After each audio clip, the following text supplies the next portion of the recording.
Hello friends, welcome to MD kitchen. ಇವತ್ತು ನಾನು ಯಾವುದೇ ತರಹ ಸಾಸ್ ಬಳಸದೆ ಎಗ್ ರೈಸ್ ಹೇಗೆ ಮಾಡೋದು ಅಂತ ತೋರಿಸ್ತಾ ಇದ್ದೀನಿ. ಬನ್ನಿ. ಸ್ಟವ್ ಆನ್ ಮಾಡಿ ಬಾಣಲೆನ ಇಟ್ಕೊಂಡಿದ್ದೀನಿ. ಈಗ ಅದಕ್ಕೆ ಎಣ್ಣೆನ ಹಾಕ್ಕೊಳ್ತಾ ಇದ್ದೀನಿ. 2 ರಿಂದ 3 ಟೇಬಲ್ ಸ್ಪೂನ್ ಅಷ್ಟು ಎಣ್ಣೆನ ಹಾಕ್ಕೊಂಡಿದ್ದೀನಿ. ಎಣ್ಣೆ ಬಿಸಿ ಆದಮೇಲೆ ಸ್ವಲ್ಪ ಕರಿಬೇವಿನ ಸೊಪ್ಪನ್ನ ಹಾಕ್ಕೊಂಡಿದ್ದೀನಿ. ಮತ್ತೆ 2 ಈರುಳ್ಳಿನ ಉದ್ದಕ್ಕೆ ಕಟ್ ಮಾಡಿ ಹಾಕ್ಕೊಂಡಿದ್ದೀನಿ. ಈರುಳ್ಳಿನ ಚೆನ್ನಾಗಿ ಫ್ರೈ ಮಾಡ್ಕೋಬೇಕು.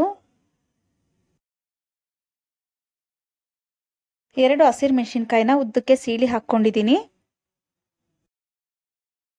ಹಸಿರು ಮೆಣಸಿನ್ಕಾಯಿ ಹಾಕಿದ್ಮೇಲೆ ಒಂದ್ಸಲ ಕೈ ಆಡಿಸ್ಕೊಳ್ಳಿ.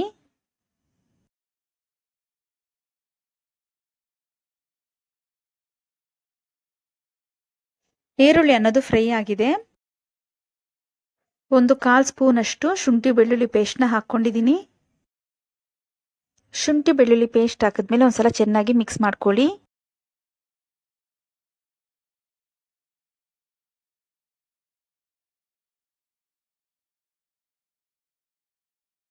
ಶುಂಠಿ ಬೆಳ್ಳುಳ್ಳಿ ಪೇಸ್ಟ್ ಎಲ್ಲ ಫ್ರೈ ಆದಮೇಲೆ ಟೊಮೆಟೊನ ಹಾಕ್ಕೊಳ್ತಾ ಇದ್ದೀನಿ. ನಾನು ಇಲ್ಲಿ ದೊಡ್ಡ ಟೊಮೆಟೊ 1 ಟೊಮೆಟೊನ ಕಟ್ ಮಾಡಿ ಹಾಕ್ಕೊಂಡಿದ್ದೀನಿ. ರುಚಿಗೆ ತಕ್ಕಷ್ಟು ಪುಡಿ ಉಪ್ಪನ್ನ ಹಾಕ್ಕೊಳ್ತಾ ಇದ್ದೀನಿ.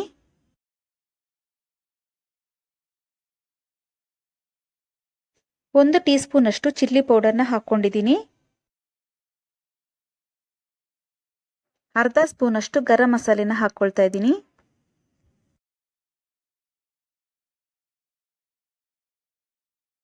ಅರ್ಧ ಸ್ಪೂನ್ ಅಷ್ಟು ಪೆಪ್ಪರ್ ಪೌಡರ್ನ ಹಾಕ್ಕೊಳ್ತಾ ಇದ್ದೀನಿ. ಪೆಪ್ಪರ್ ಪೌಡರ್ ಹಾಕಿದ್ಮೇಲೆ ಒಂದ್ಸಲ ಚೆನ್ನಾಗಿ ಮಿಕ್ಸ್ ಮಾಡ್ಕೊಳ್ಳಿ. ಟೊಮೆಟೊ ಎಲ್ಲ ಚೆನ್ನಾಗಿ ಸಾಫ್ಟ್ ಆಗಿ ಕುಕ್ ಆಗಬೇಕು. ನೋಡಿ, ಈಗ ಟೊಮೆಟೊ ಎಲ್ಲ ಚೆನ್ನಾಗಿ ಸಾಫ್ಟ್ ಆಗಿ ಕುಕ್ ಆಗಿದೆ. ಈಗ ಮೊಟ್ಟೆನ ಹಾಕ್ಕೊಳ್ಳೋಣ. ನಾನಿಲ್ಲಿ 3 ಮೊಟ್ಟೆನ ಒಡೆದು ಹಾಕ್ಕೊಂಡಿದ್ದೀನಿ. ಮೊಟ್ಟೆ ಹಾಕಿದ್ಮೇಲೆ ಒಂದು 2 ನಿಮಿಷ ಇದನ್ನ ಮುಚ್ಚಳ ಹಾಕಿ ಮುಚ್ಚಿಡೋಣ. ಮೊಟ್ಟೆ ಹಾಕಿದ್ಮೇಲೆ ಗ್ಯಾಸ್ ಫ್ಲೇಮ್ನ ಸಿಮ್ಮಲ್ಲಿ ಇಟ್ಕೊಳ್ಳಿ. ಹೈ ಫ್ಲೇಮಲ್ಲಿ ಇದ್ರೆ ಮೊಟ್ಟೆ ಬೇಗ ಸೀದೋಗುತ್ತೆ. ಮೊಟ್ಟೆನೀಗ ಚೆನ್ನಾಗಿ ಮಿಕ್ಸ್ ಮಾಡ್ಕೊಳ್ತಾ ಇದ್ದೀನಿ.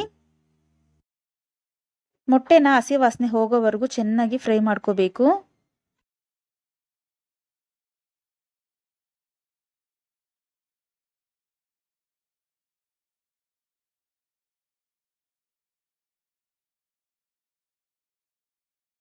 ನೋಡಿ, ಈಗ ಮೊಟ್ಟೆ ಅನ್ನೋದು ಚೆನ್ನಾಗಿ ಫ್ರೈ ಆಗಿದೆ.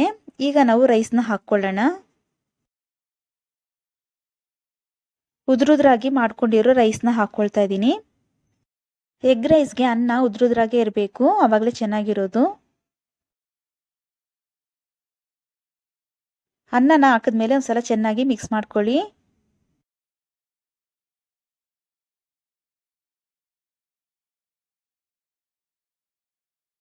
ಲಾಸ್ಟಲ್ಲಿ ಸ್ವಲ್ಪ ಕೊತ್ತಂಬರಿ ಸೊಪ್ಪನ್ನ ಕಟ್ ಮಾಡಿ ಹಾಕ್ಕೊಂಡಿದ್ದೀನಿ.